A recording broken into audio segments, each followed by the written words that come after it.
Madridistas, welcome back. Welcome back to the channel. Welcome back to the crazy Euros. Okay, let's talk about last night's matches, which were diametrically opposed experiences. I mean, it was like two different sports entirely. The England-Slovakia match and Spain-Georgia, but we'll talk about those. I'll give you my thoughts on those. We'll talk briefly about the matches tonight. But also we need to talk about Fede and Uruguay in the Copa America, because Uruguay is doing very well and Fede is playing brilliantly. So we'll mention him very briefly as well. So welcome back. Let's talk about the Euros. Let's get started.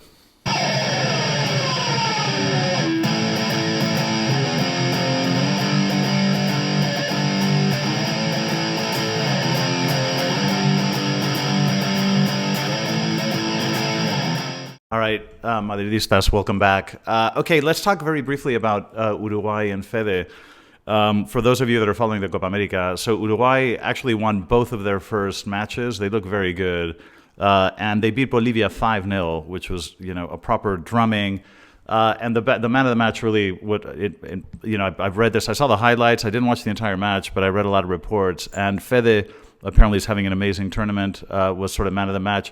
I did watch the highlights. Fede scored a goal as well, driving up the midfield. He's just so powerful. Uruguay is definitely a team to watch out for because they have a lot of quality with Darwin Núñez up front, Araujo, Fede, and Bielsa on the bench. I mean, there's a lot of experience, a lot of quality in this side, so it's going to be fun to watch. But Fede, well done. We love you and we're following you too. So best of luck in the Copa America for our beloved Fede, our beloved Pajarito. Okay, let's talk about let's start with I think there's more to talk about in the England-Slovakia match, let's be honest, because the Spain-Georgia match looked the way you expected it to look. I mean, Spain looked fabulous, and there's no surprise there. But the England-Slovakia match is worthy of slightly deeper analysis. Okay, now, all right, this was a match. This match had three very, very distinct phases, in my view. The first phase was from the beginning to minute about 35. Then from minute 35 to the end of sort of regular time. And then, obviously what happened in extra time. Now, in phase one, sort of the first 35 minutes of the match, Slovakia looked better. Okay, they just looked better. They looked quicker on the ball. They looked more comfortable on the ball. They were circulating the ball with greater speed. They looked much more determined. They had much clearer ideas of what to do with the ball when they got it. They just looked like a team that knew what they were trying to do. England's ball movement in the first 35 minutes felt extremely labored, just very labored. It would take these guys a minute, sometimes 90 seconds to get the ball out of their own half. It just, every English player that receives the ball just seems like they have to sort of look up and think about what the hell they're supposed to do. It's a very, very kind of labored, thick football that they were playing, especially in those first 35 minutes. So, all of the chances in those first 35 minutes, Slovakia created all the chances. There was a very good chance in the fourth, very dangerous balls into the box, crossing just in front of the goal in the 4th minute, the 7th minute, the 11th minute. These were all potential goal opportunities for Slovakia. And then, of course, in the 24th minute, you had the goal, which was a brilliant play, very quick passing, very intelligent play. Even the finishing was extremely intelligent. You see, the striker didn't have time to wait for his second foot, so he kicked it with the outside of his right foot. A very intelligent finish, just as Pickford was coming out. And to be honest, at that point, I think the score reflected what we were seeing on the pitch. Now, the goal was in the 24th minute, and for about 8 or 9 minutes after that, nothing really changed. England didn't have some sort of magical reaction.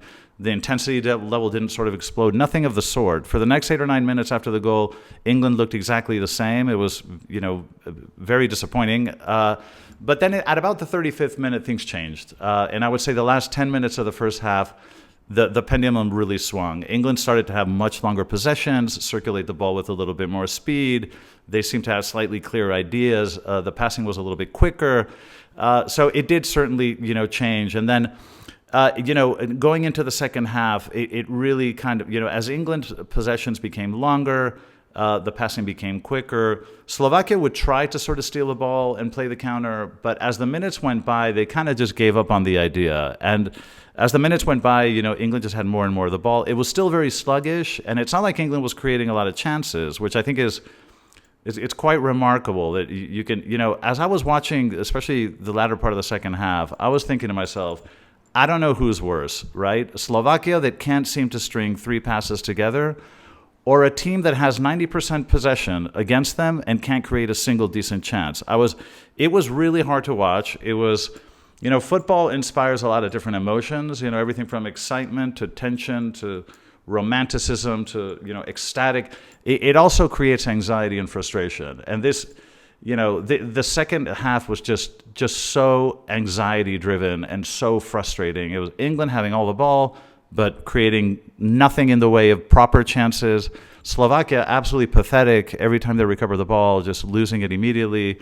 So it was really, really hard to watch, just not a good football match. And then, of course, as we get into the added minutes of regular play, who else but Jude? If anybody was going to do this on the English side, it was going to be Jude. I don't know what it is with this kid, but he loves scoring in the last minute of matches. He's been doing it all year, and I don't know what happens to this guy, but he really plays to the final whistle. And if anybody was going to do it, this was a beautiful bicycle kick. And if you think about sort of the kind of aerobic type of move, to jump like that, to do that after playing 94 minutes of football is really, really impressive. So I think we have to give Jude a lot of credit. England, I think, and then, of course, the second that goal went in, the third phase of the match, I would say, is the extra time. But at this point, I think, it was written in the stars, because when you are Slovakia and you fight for 94 minutes the way you did, and you're holding on for dear life, and they stab you in the heart with 60 seconds to go, you're not going to win that match unless your heart is made of steel, or unless you're Real Madrid or something completely exceptional. Most teams do not survive that, because it's such a morale. It's such an incredible blow to your morale. So I could kind of see what was going to happen in going into the added 30 minutes, but I didn't expect it to happen so quickly. So Kane scored immediately, but the writing was on the wall, and at that point, England, in the second half of the extra 30. Basically, took off Kane and Jude and said, that's it, we're just going to defend, and basically turned into Slovakia. And all of a sudden, Slovakia magically in the last 15 minutes remembered how to play football again. It's one of those crazy things. But anyway, look, the takeaways are that, England made it through. As I said, I think that they'll find one or two genius moments to save the day, and that's exactly what happened. But I think England were poor. They're still very unconvincing. I'm just not convinced at all with what I see. And I think Slovakia, the mistake that they made is that they didn't believe, because there was no need to be so defensive in that second half. They could have kept believing. And when you saw what they did in the second half of the added 30 minutes, they were perfectly capable of playing football. They were perfectly capable of concentrating and moving the ball a little better. That's, this parking the bus in the last 45 minutes of regular time, I think, was really unfortunate. So I think Slovakia should have believed a little more than they did. But anyway, those are my thoughts on the England-Slovakia match. Now, moving on to Spain-Georgia, this is just a completely different experience. Spain's performance was really good. I have to be honest, I didn't expect Spain to be this good, and I've been watching Spain my entire life, obviously, and I've seen some, pretty amazing generations. But I did not expect this group of players to be this good. They are very, very good. And when you watch Spain play, you're reminded of the differences in types of possession. Okay, there's possession, and then there's good possession and bad possession, because having the ball and playing windshield wiper football is useless. But when Spain is in possession, they're very dangerous. They're very dangerous. They're looking for the wings so quickly. They triangulate in the middle so quickly. There's so many players making runs and so many potential vertical passes coming out of their play. They're very dangerous. They really create. When Spain has the ball, it's not a waste of time. It is really, really good football. I thought it was, now listen, as the game started, it looked the way you expected. Spain, brilliant with just incredible technique, so good on the ball, the weight of the passing. It's just such beautiful, accurate football. But, Georgia looked competent on the counter. These are players that are also good on the ball. They're very skillful. They're very quick. And in one of those, in a very kind of fortuitous counter, because if you look at Georgia's goal in the 17th minute, there were 2 Georgia forwards against 5. There were 5 Spanish players running back. That did not look like a goal under any circumstance. There was no danger there at all. But when the ball came in the wing, it was an own goal, just one of those fortuitous goals that happened. So I don't think that was very representative of what was going on the pitch. And, of course, Spain turned it around in spades. And really, Spain after that put on a clinic. And it really felt...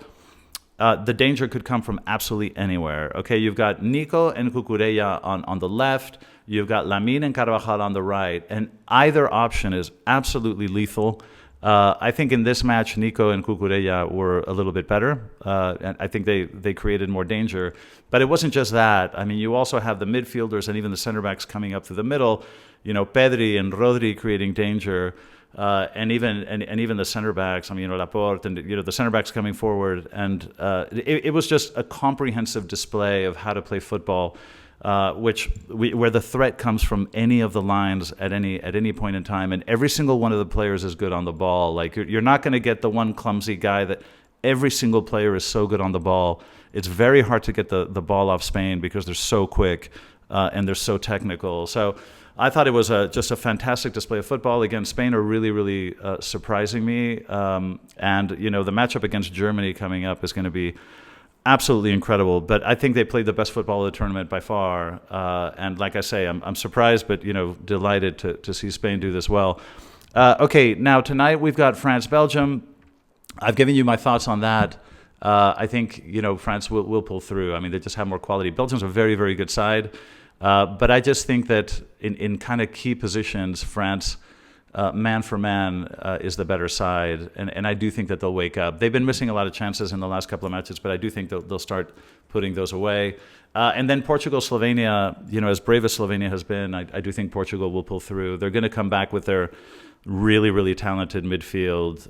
And I think it's very, very difficult to stop guys like Bernardo Silva and Bruno Fernandes and Vitinha. These are very creative players, and Cristiano is very thirsty for goals. And I don't think we're done. We've seen the last of him yet in this tournament.